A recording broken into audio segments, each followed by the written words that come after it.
Assalamu alaikum class 5. Today I am going to start my next lecture. Open your book at page number 18, unit 3, lesson 4, sentences. In this lesson we will learn about past perfect tense. In past perfect tense we use the helping verb had with the third form of the verb. Outla, why were you so surprised at first?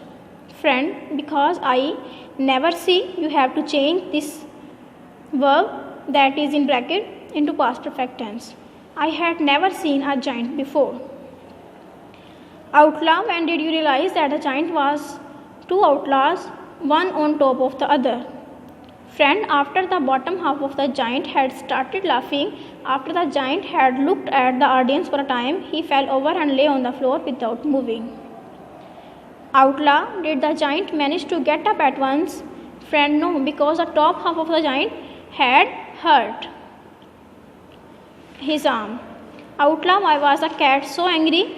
Friend, because Henry had shut it in its basket. Friend, Outlaw, when did the cat scratch you? Friend, after William had let it out of its basket. Students, rewrite the sentences using the past perfect tense and the word in the brackets. This is your task. Use the past perfect tense. As I have told before, we use had with the third form of the verb. This is your task. Make some sentences.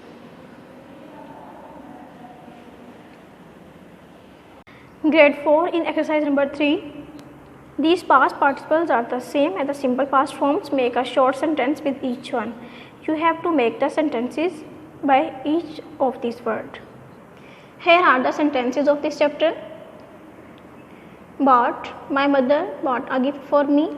Brought, my father brought a car. Caught, we caught a parrot. Met, on the way we met our friend. Paid, we paid money for our tickets. Taught, our teacher taught us lesson. Thought, Henry thought for a while and gave an idea. Grade 5, open your book at page number 19, unit 3, lesson 5, the show, part 2. Today we will read about the second part of the story, the show. This is a funny story. Read the text and answer the questions. What happened when Aunt Emily woke up? Do you think William's father was angry with him? Why or why not? You have to answer these two questions after reading the part 2 of the story. When Aunt Emily woke up, she thought at first that the group of small boys around her was a dream. In the previous lesson, you learned how did the boys manage to exhibit a show. In that show, they also represent Aunt Emily when she was sleeping. Then she sat up and saw the things on the beside table, the notices, and finally William, dressed as the showman. She sprang out of bed and seized William by the shoulders. You wicked boy, she cried as she shook him. When Aunt Emily woke up, she saw all that. She looked at William, who was dressing like a showman. She got up at once from her bed and said, "You are a wicked boy." William escaped and ran into the next room. It was empty except for Henry. The last of the audience had escaped and were crawling around the top of the garden wall. William said to Henry, "Just she spoke and she is furious." When Aunt Emily woke up, all the boys ran off. Aunt Emily was moving noisily around her room. "Let's count the money," said Henry. They counted 4 pounds and 50 pence. "That's pretty good," said William. "Without Aunt Emily, we were only going to make about 2 pounds or so." Suddenly, Aunt Emily's door opened and the boys could hear her heavy steps coming down the stairs. William shivered. What would his father say? William's mother had returned from her visit. Aunt Emily, wearing her coat and hat and carrying her bag, arrived at the bottom of the stairs. William's father had just woken up from his nap and had come into the hall. Aunt Emily stared at him. "Please ring for a taxi at once. I refuse to remain in this house a moment longer." She then told William's parents how she had been on show. Mother said sorry and father went to phone for a taxi. A crowd of dirty little boys and those notices, and me in a poor state of health too. If this had not happened, I might have stayed with you all the winter and perhaps part of the spring.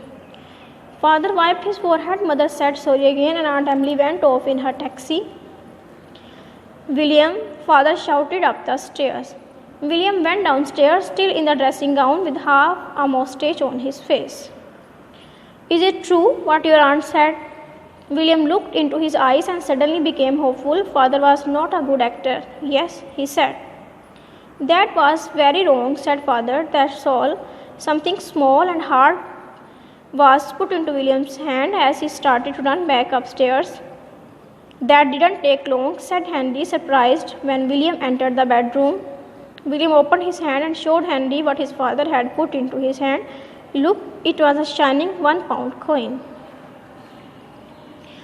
Students, after reading this story, you have to answer these two questions. What happened when Aunt Emily woke up? What happened when Aunt Emily woke up? She got furious and she refused to live anymore in the Williams home.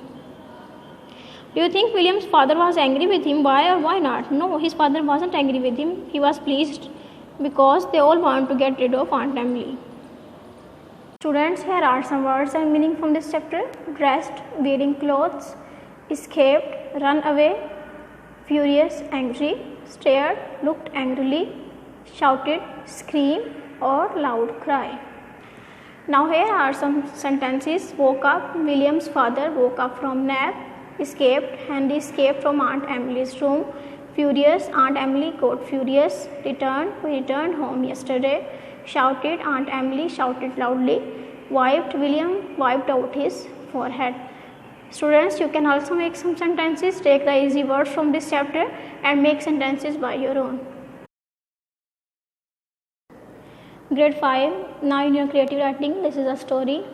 Write a story with the moral of try again. We will write the story of Thirsty Crow. Once there was a crow. It was very thirsty. It flew here and there in search of water. It went into a garden and found a pot of water. But water in the pot was very low. It could not drink the water. It thought of a plan. It threw some stones into the pot. Water rose up. It drank and flew away. Moral: try again. This is a story. You have to learn this story in your creative writings.